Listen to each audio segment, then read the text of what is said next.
Ariana Grande has seen what Rachel Zegler did to Disney, and now she's determined to do the same thing to Wicked and Universal. Grande just took on the Trump administration, the White House, and they pounced on her. They came back with a vengeance. Not even Rachel Zegler was capable of this kind of cinematic damage. Today, we'll show you what Ariana did, what she said, and why she got hit with a huge haymaker back from the Orange Man.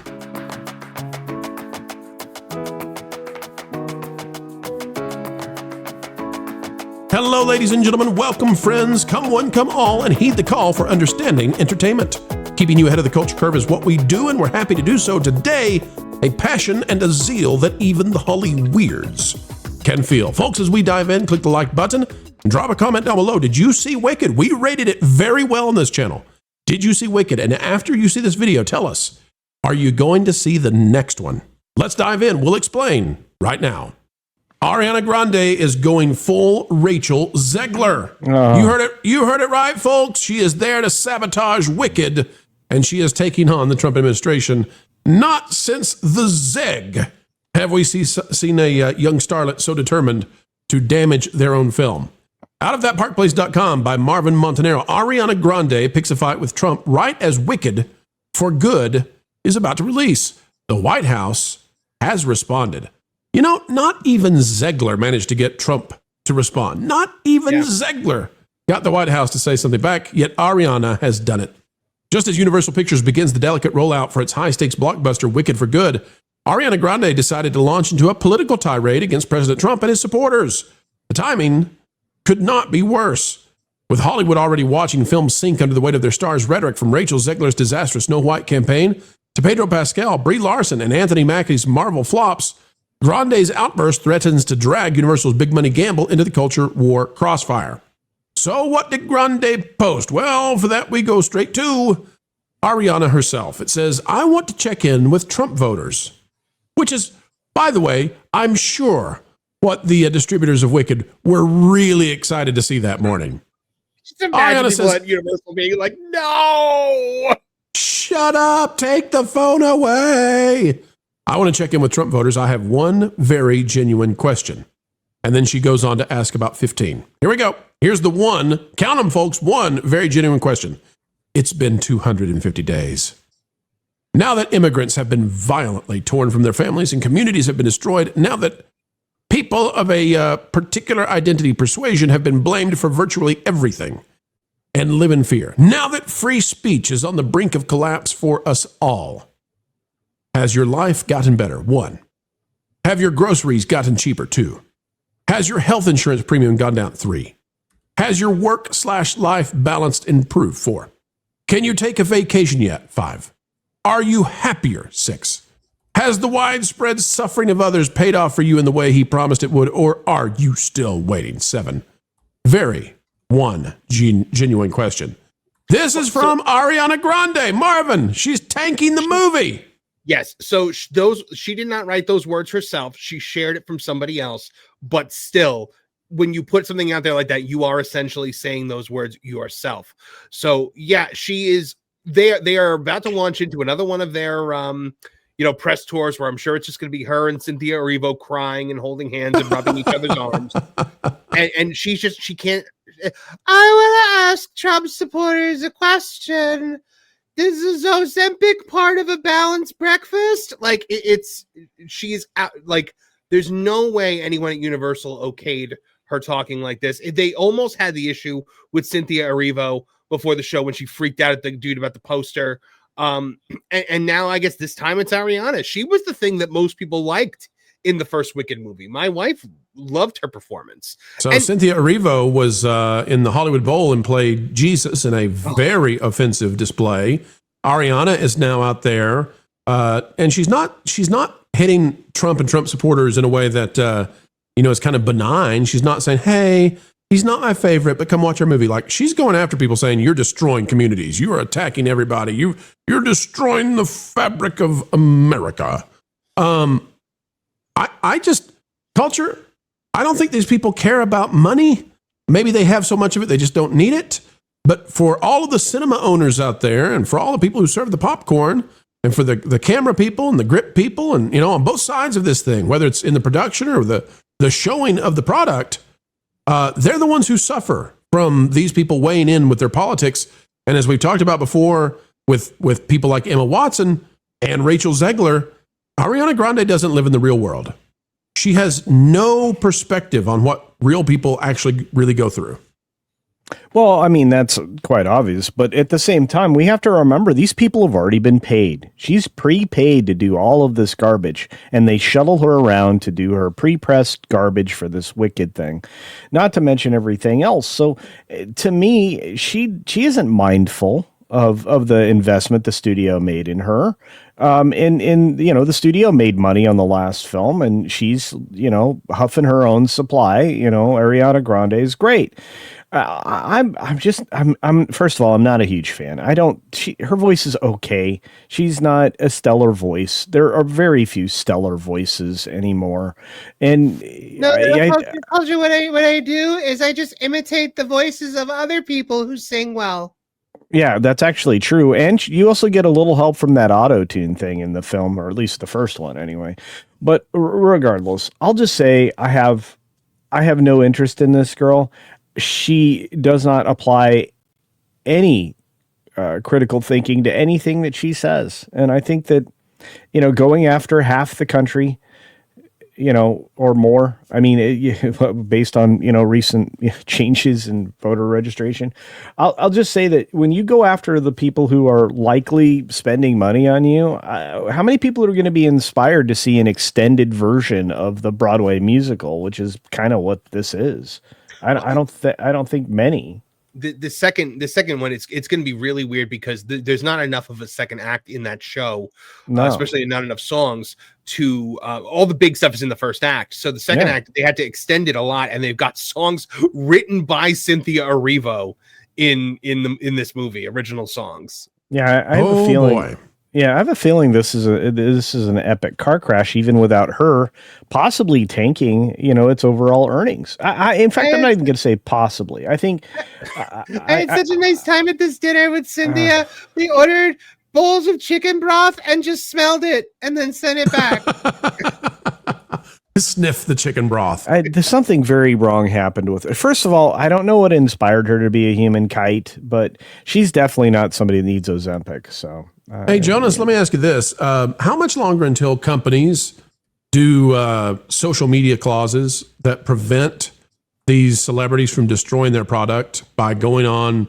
We saw this with Rachel Zegler. We've seen it with Pedro Pascal. Yeah. Now we've got it with Ariana Grande. This is a recipe for disaster every single time. They can't be nice. They can't be kind.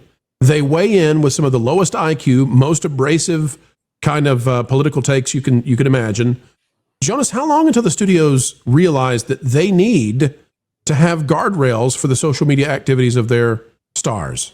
Actually, I have a different theory on this one. They should have social media guardrails on all of their stars. That's something that needs to be par for the course. It needs to be part of the contract. It needs to be something that they have written into every contract, just because social media makes or breaks a film in many cases. However, there's a little bit of left-wing activism built into the musical theater genre. Because that is a heavily left-leaning area of arts and culture that, even when there wasn't this woke takeover of everything, you had to be pretty careful when interacting with theater folk.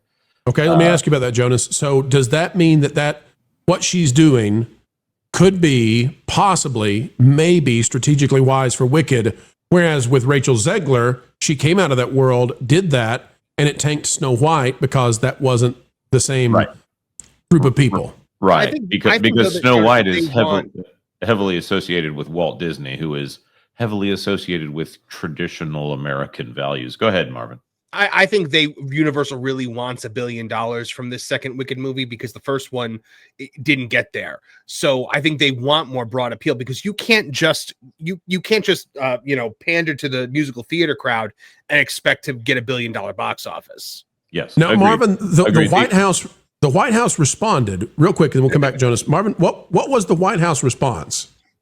So the White House responded with this this statement that basically used the titles of her songs to fire back at her.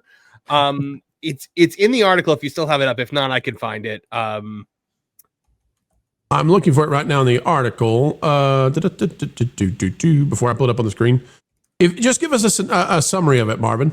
Yeah. So the White House said, "Save your tears, Ariana, because President Trump's actions ended Joe Biden's inflation crisis and are bringing in trillions in new investment.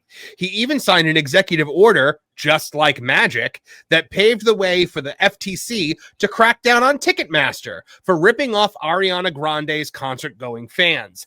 Get well soon, Ariana," because "Get well soon," just like magic, and "Save your tears" are her songs. Okay, so this just says that most of this is the hard left-leaning, oh my goodness, I have to take a sick day because Taylor Swift and whatever Kelsey brother, I forget which, are engaged or whatever. Yeah.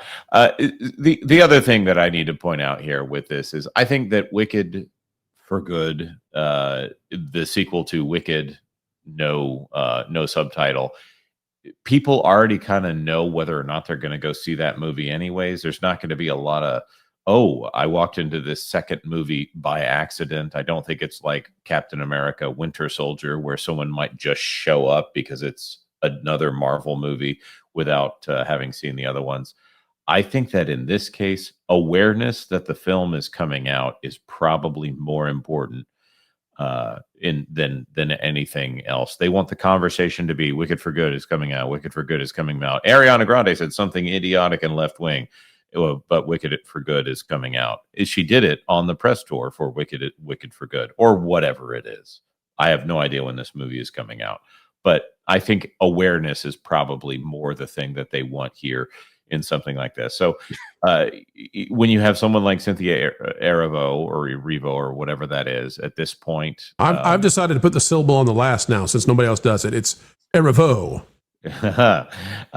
I think decisions have already been made about whether or not people are going to go see it. Now it's just they're trying to mark that day on people's calendars. So please go see this in theaters is what they're trying to do with this kind of thing. Unless it's just some woman getting off and spouting off about whatever on social media. So Jonas, you're saying that the audience that will go, they already know them and they're trying to galvanize. It's not about trying to broaden out the scope. Marvin, on the other hand, says they're going to need a bigger audience to hit that billion. They need the Barbie crowd, and the Barbie crowd includes people of all varieties, mostly women, but all varieties of political views. That's an interesting conversation, folks. Culture, I'll give the bow to you. What say you on all of these wise and contemplative thoughts the gentlemen have shared? I think this movie is going to come down to whether or not you like to spend time with your family on Thanksgiving or you want to see an activist movie. Well, Culture, I really enjoyed my experience on the first Wicked because I took nothing from the craft services table, but I did take another woman's husband. Helping Hollywood produce a product that you want to consume. That's what we do each and every day, folks. And this time, it's time to, well, say goodbye. We know, but don't cry. No, for we will have more videos on the way.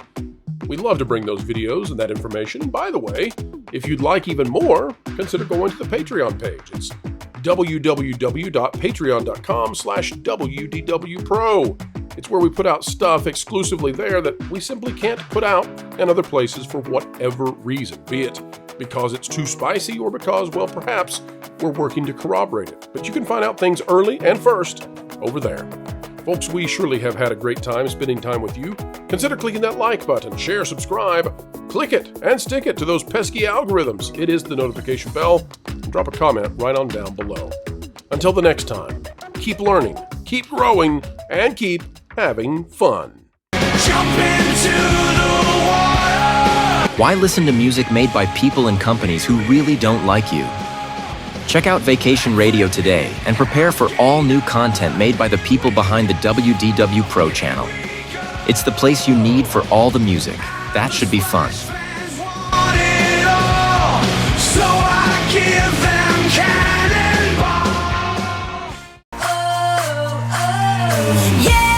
Hundreds of songs, every genre you can imagine.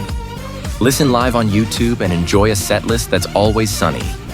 It's Vacation Radio.